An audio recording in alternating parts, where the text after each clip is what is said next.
बिस्मिल्लाहिर्रहमानिर्रहीम। प्यारे भाई और बहनों, अस्सलाम वालेकुम वरहमतुल्लाहि वबरकातुहू। मैं हूं आपका मेज़बान हकीम शहबाज हुसैन नवान और आप इस वक्त देख रहे हैं Hakim Shahbaz herbal TV on YouTube. आज हमारे साथ मौजूद हैं जनाब डॉक्टर ज़िशान हैदर साहब। आप डेंटल सर्जन हैं, पंजाब डेंटल हॉस्पिटल से क्वालिफाइड हैं और वज़ीराबाद में मोती बाज़ार में अली डेंटल केयर के नाम से आपका क्लिनिक है। वहाँ आप शाम 5 बजे से लेकर रात 9 बजे तक ये प्रैक्टिस करते हैं और आप वज़ीराबाद के मारूफ डेंटल सर्जन हैं। तहसील भर से जो हैं, जो लोग दांतों के अमराज में मुब्तला हैं वो डॉक्टर साहब के पास तशरीफ़ लाकर इलाज करवाते हैं। आज हमने डॉक्टर साहब से ख़ुसूसी जो है वो गुफ्तगू करनी है दांतों की सेहत के बारे में। दांतों का इंसानी ज़िंदगी में बिलखसूस तंदुरुस्त रहने के लिए बहुत बड़ा किरदार है। हम जो भी ग़िज़ा खाते हैं उसका सबसे पहला जो वास्ता पड़ता है वो दांतों से पड़ता है और उसके बाद फिर आगे ये मुख्तलिफ़ मराहल तय करके जुज़्वे बदन बन के हमारी सेहत को कायम रखने, बरकरार रखने और इंसानी जिस्म को सेहतमंद रखने का ज़रिया बनती है। तो आज हम डॉक्टर साहब से कुछ सवाल करते हैं। डॉक्टर साहब इस वक्त हमारे साथ मौजूद हैं। डॉक्टर साहब अस्सलाम वालेकुम वरहमतुल्लाहि वबरकातुहू। डॉक्टर साहब आपसे मेरा पहला सवाल ये है कि दांतों के अमराज कौन कौन से हैं और उनकी वजूहात क्या हैं, इस पे ज़रा रोशनी डालें। बिस्मिल्लाहिर्रहमानिर्रहीम। मैं बहुत शुक्रगुज़ार हूँ कि आपने मुझे जो है मसलन अपने तजर्बे से या अपनी जो मेरे अल्लाह पाक ने मुझे अता किया है, जितना इल्म दिया है इस बारे में, दांतों की बीमारी के बारे में मैं बेहतर तरीके से आपको बता सकूँ, ताकि जो सुनने वाले मेरे लोग हैं मसलन जो भी दांतों की बीमारियों से मरीज़ मसलन शिफा याब हो सकते हैं या जिनको प्रॉब्लम है दांतों की, तो वो मैं बेहतर तरीके से उसको एक्सप्लेन कर सकूँ। तो देखें, जैसा कि है, दांत अच्छे तो सेहत अच्छी। दांत अच्छे होंगे तो हमारी सेहत अच्छी होगी और सेहत का इम्पैक्ट आपको पता ही है, लाइफस्टाइल आज क्या है। आज का दौर मीडिया, सोशल मीडिया का दौर है और उसी से तो हम अपने एक प्लेटफॉर्म से हम आपको आगाह करना चाह रहे हैं कि दांतों की बीमारियां हैं क्या।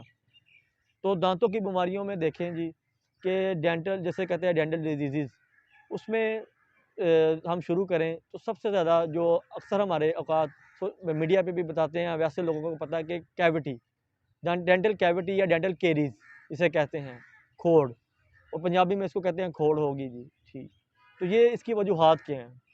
तो सबसे पहली बीमारी जिसकी मैंने जिक्र किया, डेंटल केरीज, ये बहुत ज़्यादा, इसे एक आप अगर देसी ज़ुबान में समझें या प्रैक्टिकली तौर पे, तो ये एक डेंटल केरीज एक दांत का कैंसर ही है। जिस तरह के लकड़ी दीमक को खा जाती है, इसी तरह ये डेंटल डिजीज़, डेंटल केरीज, खोड़, ये पूरे के पूरे दांत को ख़त्म कर देती है। इसकी मेन वजूहात जो है डेंटल केरीज की, वो मीठा खाना। मीठा खाना बुरा नहीं है, लेकिन मीठा चिपका रहे अगर दांतों पे बहुत ज़्यादा देर तक, अगर उसको हम क्लीन नहीं करते, सफाई नहीं करते, तो उधर क्या होता है, एक प्रोसेस है कुदरती मुंह के अंदर, जैसे लुआब है, तो उसमें एक प्रोसेस होता है जिसकी वजह से मुंह में तेज़ाब की जो है वो ज़्यादती हो जाती है। जिसे हम कह लें कि एक प्रोसेस है, इसमें सलाइवा की जो पीएच होती है वो बेसिक होती है, लेकिन वो एसिडिक हो जाती है, जिसकी वजह से दांत जो है, दांतों में खोड़ बन जाती है। जब वो खोड़ बनती है तो फिर उसके बाद हमारे पेशेंट जो है वो, पहला उसका जो है वो यही होता है कि मेरे मुंह में क्या बीमारी बन गई, ये खोड़ बन गई, तो अब मैं क्या करूं। तो ये है, एक डेंटल डिजीज़ में खोड़ आ सकती है। उसके अलावा फिर ये दांतों की बीमारियों में खासकर लोगों में जो आ रहा है आजकल, जो लोग पान छालियाँ खाते हैं बहुत ज़्यादा, इनमें सिगरेट पीते हैं। उसके अलावा हमारे माशरे में तो नहीं है इतना रुझान, लेकिन फिर भी जैसे यूरोप के अंदर अल्कोहल वगैरह का इस्तेमाल बहुत ज़्यादा होता है। हमारे इधर खासकर चेन स्मोकर बहुत ज़्यादा हैं। उसके अलावा नस्वार का इस्तेमाल करते हैं।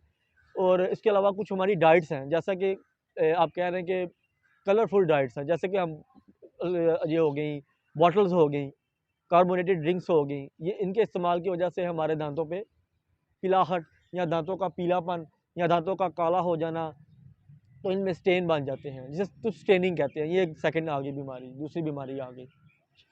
उसके अलावा हम अब बात करेंगे तीसरी बीमारी की तरफ, वो है मसूड़ों की बीमारी, जो ये हर दूसरे बंदे को मसलन प्रॉब्लम है।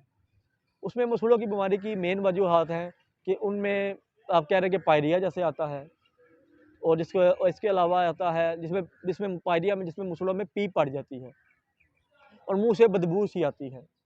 उसके अलावा दांतों की मसूड़ों की बीमारियों में एक बड़ा मांसखोरा है, जी मांसखोरा लग गया।